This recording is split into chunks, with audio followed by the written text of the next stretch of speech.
बिस्मिल्लाहिर्रहमानिर्रहीम रब्बि यस्सिर वला तुअस्सिर rabbi तम्मिम bill खैर व बिका नस्तईन। जो हमारा पिछले वाला लेक्चर था उसके अंदर हमने दाल और रा के हवाले से देखा था। आज वाले लेक्चर के अंदर हम इंशाल्लाह शीन और सीन की मुख्तलिफ़ अशकाल देखेंगे। ये कुल 4 शक्लें बनती हैं इनकी, तो हम इनको देखेंगे, इनकी जो डिटेल्स हैं वो भी देखेंगे। सबसे पहले तो ये बात याद रखें कि ख़त रुका के जो नुक्ते हैं, ठीक है, तो एक नुक्ता वो हमने देख लिया था किस तरह होता है।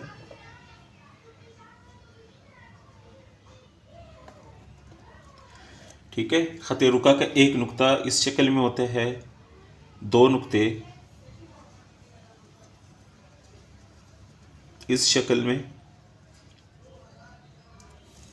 ठीक है, और 3 नुक्ते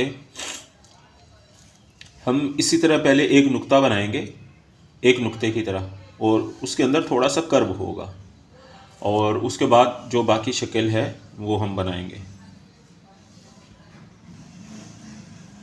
ये देखें, ये कर्व है इसके अंदर, और उसके बाद इसको वापस इस तरह से, तो ये अपने टॉप से लेके नीचे तक ये 2 नुक्ते के बराबर होगा, और ये वाला हिस्सा यहाँ से ये 1 नुक्ते के बराबर होगा। तो ये इस तरह 3 नुक्ते बनते हैं। अब ये इस तरह से क्यों है, हम आगे जब शीन लिखेंगे उसके अंदर 3 नुक्ते मिलाएंगे तो फिर वहाँ पर इसकी तफसील देखेंगे इंशाल्लाह। तो सीन या शीन की शक्ल जिस तरह ये वाली बा हमने लिखी थी थोड़ी सी इससे मिलती है, उसका पहला हिस्सा इसके साथ मिलता है।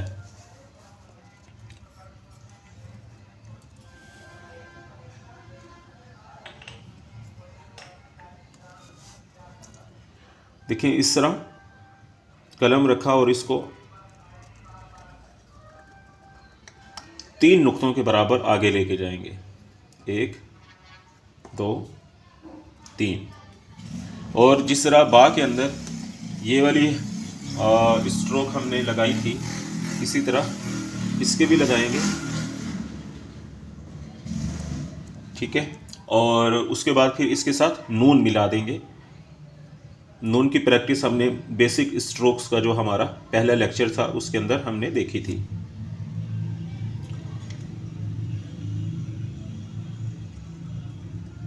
यहाँ तक, इसके बाद ये वापस घूम के ऊपर को चला जाएगा।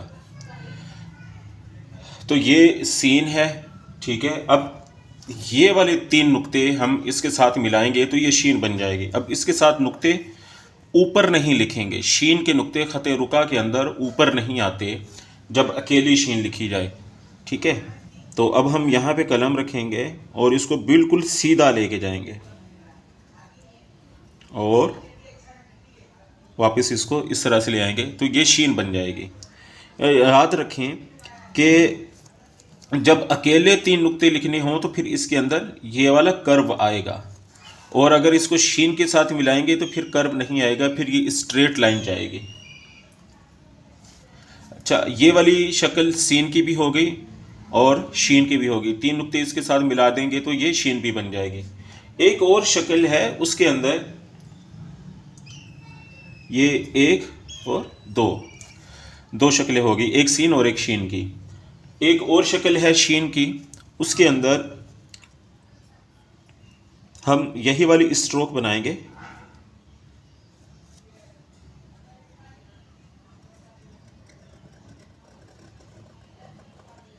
यहाँ तक, फिर यहाँ से आगे हल्का सा ऊपर को जाएंगे, ये इस तरह,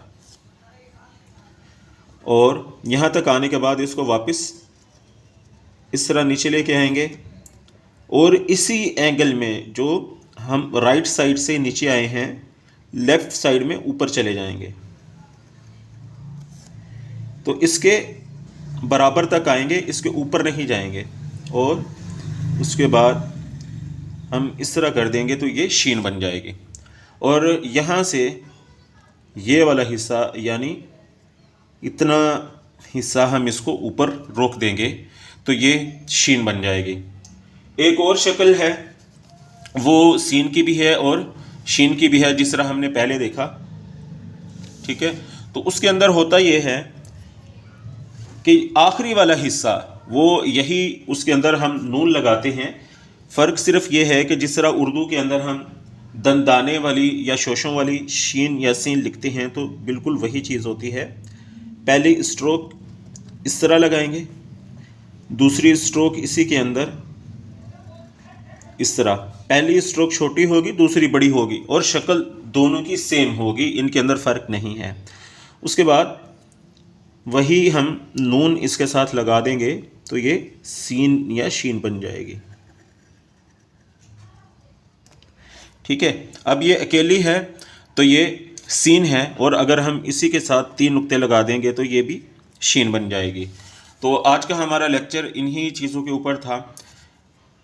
अगर ये नुक्ता हम इसके साथ नहीं लगाएं, ये 3 नुक्ते इसके साथ नहीं लगाएंगे तो ये सीन होगी। इसी तरह इसके अंदर भी। ठीक है, और अगर ये 3 नुक्ते लगा देंगे तो फिर ये शीन बन जाएगी। और ये वाली शक्ल सिर्फ शीन की होती है, ये सीन की नहीं होती, क्योंकि ये वाला नुक्ता जब हम इसके साथ मिला देते हैं, ये वाली जो शेप है ये नून की है। ठीक है, तो ये वाली शेप अकेली कभी भी नहीं आती, इसके साथ पीछे कोई हर्फ होना चाहिए। तो जब ये किसी भी हर्फ के साथ मिल जाता है तो ये उसका हिस्सा बन जाता है। अब हमने इसको यहाँ पर इस वाली स्ट्रोक के साथ मिला दिया तो ये सीन या शीन की होती है। ठीक है, तो जब हमने इसको इसके साथ मिला दिया तो ये शीन बन जाएगी, क्योंकि ये वाली शेप अकेली नहीं आती और ये वाली नून अकेली आती है, इस वजह से। बाकी जब हम नून के ऊपर पहुंचेंगे तो वहाँ पर मज़ीद इसकी डिटेल देख लेंगे, वहाँ पर आपको मज़ीद इसकी समझ आ जाएगी। वस्सलामु अलैकुम वरहमतुल्लाहि वबरकातुहू।